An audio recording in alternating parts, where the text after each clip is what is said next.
இயேசுவின் கல்வாரி பயணம். ஜெபம். அளவில்லாத அன்பும் கரை கடந்த கருணையும் கொண்ட இறைவா, உம் ஒரே மகனை எமக்காக பலியாக்கினீர். அவர் நடந்து சென்ற கல்வாரி பாதையின் காட்சிகளை தியானிக்க இருக்கின்ற எங்கள் அனைவரையும் ஆசீர்வதியும். அன்றாட வேலைகளின் அவசரத்திலும் களைப்பிலும் உம்மை தேடி வந்திருக்கிறோம். இயேசு அனுபவித்த ஒவ்வொரு துயரமும் வேதனையும் எனக்காக என்பதை உணரச் செய்யும். அவருடைய பாடுகளோடும் மரணத்தோடும் என் கஷ்ட நஷ்டங்களை உமக்கு ஒப்பு கொடுக்கின்றேன். நானே விரும்பி முயற்சி எடுத்து உமது சிலுவை பயணத்தில் தொடரும் எனக்கு வலிமையை தாரும். தன்னையே வெறுமையாக்கி அடிமையின் தன்மை பூண்டு எங்களுக்கு நிகராக வாழ்ந்த இயேசுவே எங்களைப் போன்றே துன்புற்றார். அவரது உடல் வேதனைகளும் உள்ள வேதனைகளும் எங்களின் ஈடேற்றத்திற்கு என்பதை நாங்கள் உணர்ந்து கொண்டு திருந்தி வாழ அருள்தாரும். உமது மகனின் சிலுவை பாதை தரும் நம்பிக்கையையும் பலமும் எங்களின் வாழ்க்கை சூழல்களில் எங்களுக்கு உதவுவதாக. மனப்பாரங்களும் கவலைகளும் அச்சுறுத்தல்களும் அவநம்பிக்கையும் நிறைந்த எங்கள் வாழ்க்கையில் அவரின் பாடுகள் திடம் தருவதாக. நாங்களும் எங்கள் குடும்பமும் எங்களை சார்ந்த அனைவரும் உம் திருச்சிலுவை தரும் வெற்றியை அனுபவிக்க அருள் பெறுவோமாக. என்றென்றும் வாழ்ந்து ஆட்சி செய்கின்ற அவர் வழியாக உம்மை மன்றாடுகின்றோம். ஆமேன். முதல் நிலை. இயேசு தீர்ப்பிடப்படுகிறார். திவ்ய இயேசுவே, உம்மை ஆராதித்து வணங்கி உமக்கு நன்றியறிந்த சோஸ்திரம் செய்கிறோம். அது ஏனென்றால் உமது பாரமான திருச்சிலுவையால் உலகத்தை மீட்டு ரட்சித்தீர். நான் உண்மையை உலகிற்கு காட்ட வந்தேன். நானே உண்மையும் உயிரும் வழியும் ஒளியும். உண்மைக்கு சாட்சியாக வந்த என்னை இந்த உலகம் தீர்ப்பிடுகின்றது. இவ்வுலகத்தின் செயல்களுக்கு தீர்ப்பு கூற வேண்டியவன் நான் இருக்க, இவ்வுலகம் எனக்கே தீர்ப்பிடுகின்றது. அதுவும் அநியாய தீர்ப்பு. இங்கு குழுமியிருப்போரே, ஒவ்வொரு முறையும் உங்கள் அயலாரையும் அறியாதோரையும் அப்பாவிகளையும் குற்றம் சாட்டும்போது, குறை கூறி தூற்றும் போதும், பழி சுமத்தி பரிகசிக்கும் போது என்னையே குற்றம் சாட்டுகிறீர்கள், காரி உமிழ்கிறீர்கள் என்பதை மறந்துவிடாதீர்கள். ஜெபம். அநியாயமாக குற்றம் சுமத்தப்பட்ட இயேசுவே, நீர் நல்லவர் என்றும் குற்றமற்றவர் என்று தெரிந்தும் பழிவாங்கும் உணர்வோடும் பகைமை மனத்தோடும் செயல்பட்ட நெஞ்சங்களைப் போன்று நானும் செயல்படுகிறேன். நானும் குறையுள்ளவன் என்பதை மறந்தும் மறைத்தும் வாழ்ந்திருக்கின்றேன். பிறரில் நல்லதை காணும் நல்ல உள்ளம் எனக்கு தாரும். என் பழி சொற்களால் அவமானத்துக்கு ஆளான அனைவரிடமும் மன்னிப்பு கேட்கிறேன். என்னை மன்னித்து ஏற்றுக்கொள்ளும். ஆமேன். எங்கள் மேல் தயவாயிரும் சுவாமி, தயவாயிரும். மரித்த விசுவாசிகளின் ஆன்மாக்கள் இறைவனின் இரக்கத்தினால் நித்திய சமாதானத்தில் இளைப்பாற கடவது. ஆமேன். இரண்டாம் நிலை. இயேசுவின் தோள் மீது பாரச்சிலுவையை சுமத்துகிறார்கள். திவ்ய இயேசுவே, உம்மை ஆராதித்து வணங்கி உமக்கு நன்றியறிந்த சோஸ்திரம் செய்கிறோம். அதெனென்றால் உமது பாரமான திருச்சிலுவையால் உலகத்தை மீட்டு ரட்சித்தீர். உண்மையை உலகிற்கு காட்டவும், நீதியை நிலைநாட்டவும், அன்பை விதைக்கவும், நன்மையை நாடச் செய்யவும் வந்த எனக்கு அன்று நீங்கள் தந்த பரிசு பாரச்சிலுவை. இன்றும் இறையடியார்களுக்கும் சமூக தொண்டர்களுக்கும் நீதிமான்களுக்கும் நற்பணி ஆற்றுவோருக்கும் இடையூறாகவும் அவர்களுக்கு அவப்பெயரை ஏற்படுத்துவர்களாகவும் இருக்கிறீர்களே. பிறரின் துன்பத்தில் இன்பம் காணும் கல்மனம் கொண்டவர்களாய் வாழ்வது ஏன்? எண்ணி பாருங்கள். ஜெபம். சிலுவையை தோளில் சுமந்த இயேசுவே, பிறரின் சுமைகளை மனக்குறைகளை தாங்கியவர் நீர். ஆனால் மீது பாரச்சிலுவையை சுமத்தப்படுகின்றது. பிறரின் துன்பம் தாளாது அழுபவர் நீர். கஷ்டப்படுவோரின் கண்ணீரை துடைத்தவர் நீர். உன் கண்களிலோ முள்முடியின் காயங்களால் வழியும் இரத்தம். இயேசுவே, பிறரை துன்புறுத்தாமல் பிறரின் துன்பத்தில் பங்கெடுக்கும் நல்ல பிறவியாக என்னை மாற்றும். ஆமேன். எங்கள் மேல் தயவாயிரும் சுவாமி, தயவாயிரும். மரித்த விசுவாசிகளின் ஆன்மாக்கள் இறைவனின் இரக்கத்தினால் நித்திய சமாதானத்தில் இளைப்பாற கடவது. ஆமேன். மூன்றாம் நிலை. இயேசு முதல் முறை கீழே விழுகிறார். திவ்ய இயேசுவே, உம்மை ஆராதித்து வணங்கி உமக்கு நன்றி அறிந்த சோஸ்திரம் செய்கிறோம். அதேனென்றால் உமது பாரமான சிலுவையால் உலகத்தை மீட்டு ரட்சித்தீர்.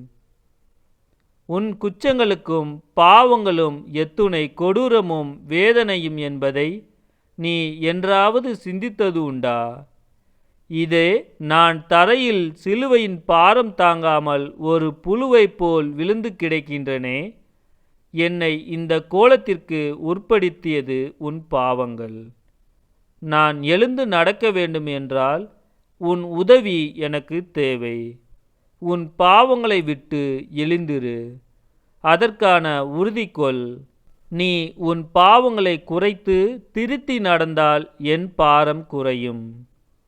ஜெபம். முதல் முறை விழுந்த இயேசுவே, சிலுவையின் பாரம் உம்மை கீழே தள்ளியதா, அல்லது என் பாவங்கள் உம்மை கீழே தள்ளியதா? என் பாவ சுமைதான் உம்மை கீழே தள்ளியிருக்க வேண்டும். நான் பாவங்களை விட்டு விலகினால் உமது பாரம் குறையும். என் பலவீனத்தால், ஆசைகளால், அகங்காரத்தால் நான் செய்யும் தவறுகளை உணர்ந்து திருந்தி வாழ உதவியருளும். ஆமேன். எங்கள் மேல் தயவாயிரும் சுவாமி, தயவாயிரும்.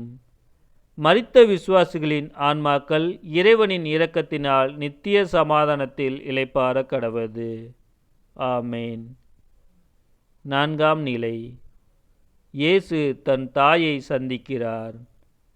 திவ்ய இயேசுவே, உம்மை ஆராதித்து வணங்கி உமக்கு நன்றி அறிந்த சோஸ்திரம் செய்கின்றோம். அதேனென்றால் உமது பாரமான திருச்சிலுவையால் உலகத்தை மீட்டு ரட்சித்தீர். காணாமல் போன என்னை தேடி எருசலேம் தேவாலயம் வந்த என் தாய், இதோ கல்வாரி பாதையிலும் தேடி வந்து என் துயரில் பங்கு கொள்கிறாள். உலகை படைத்து உலகை மீட்க வந்த எனக்கு உலகம் தரும் அவமானங்களை அவள் நேரில் பார்க்கிறாள். என் தாயின் வேதனைகள் உனக்கு புரிகிறதா? பெற்ற பிள்ளைகளால் அவமானப்படுத்தும் தாய்மார்கள் நிறைய பேர். சோறூட்டி, தாளாட்டி, சீராட்டி வளர்த்த தாயின் வயிற்றுக்கு அவளின் முதிர்ந்த வயதில் உணவு கூட கொடுக்காமல் வேதனையுறச் செய்யும் பிள்ளைகளில் நீயும் ஒருவனா?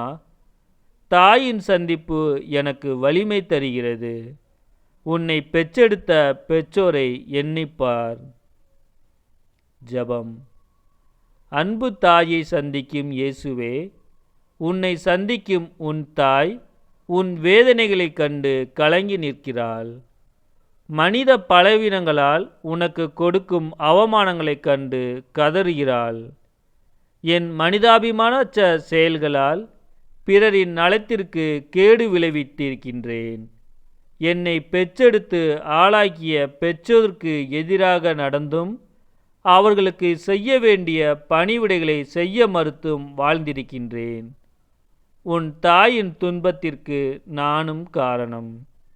பிறரின் நலனிலும் என் பெற்றோரின் நலனிலும் ஆர்வம் கொள்ள எனக்கு நல்ல மனதை தாரும். ஆமேன். எங்கள் மேல் தயவாயிரும் சுவாமி, தயவாயிரும். மரித்த விசுவாசிகளின் ஆன்மாக்கள் இறைவனின் இரக்கத்தினால் நித்திய சமாதானத்தில் இளைப்பாற கடவது. ஆமேன். ஐந்தாம் நிலை. இயேசுவுக்கு சீமோன் உதவுகிறார். திவ்ய இயேசுவே, உம்மை ஆராதித்து வணங்கி உமக்கு நன்றி அறிந்த சோஸ்திரம் செய்கின்றோம்.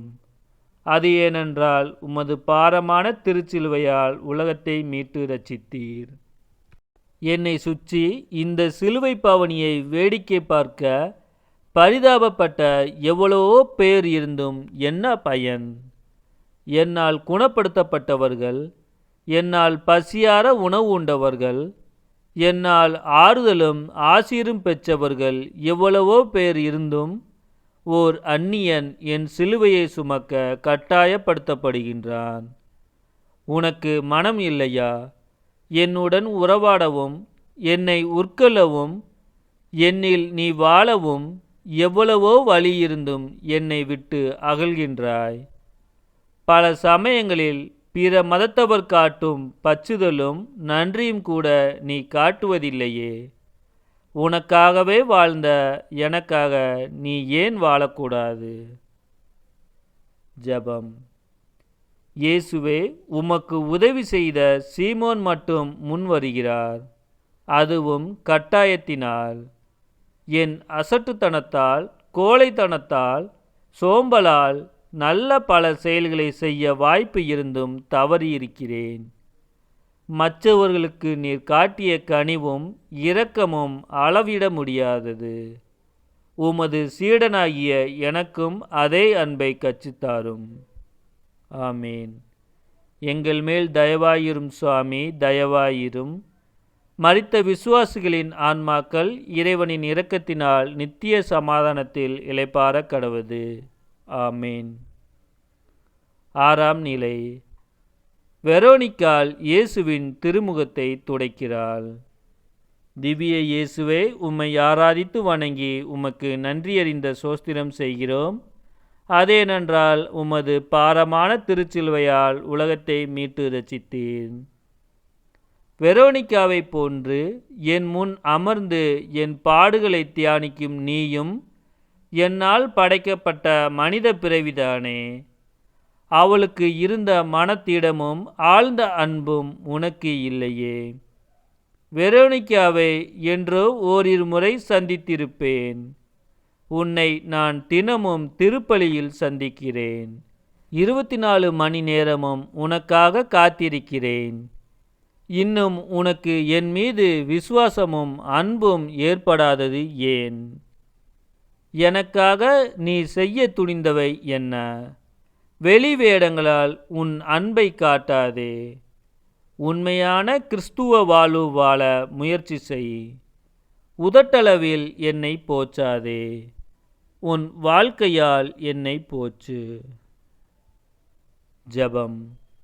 ஆண்டவரே, வெரோனிக்காவிடம் இருந்த துணிவு எனக்கும் வேண்டும். அவரது அன்பாலும் துணிவாலும் அவள் செய்த செயலினை பாராட்டி உம் திருமுகத்தை அந்த துணியில் பதிய செய்தீர். உன் அன்பை அனுபவிக்க கிடைத்த வாய்ப்புகளை தவறவிட்டிருக்கிறேன்.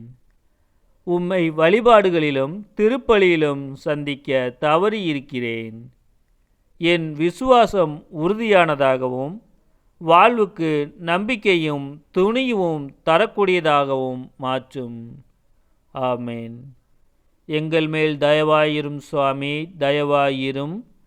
மரித்த விசுவாசிகளின் ஆன்மாக்கள் இறைவனின் இரக்கத்தினால் நித்திய சமாதானத்தில் இளைப்பாற கடவது. ஆமீன்.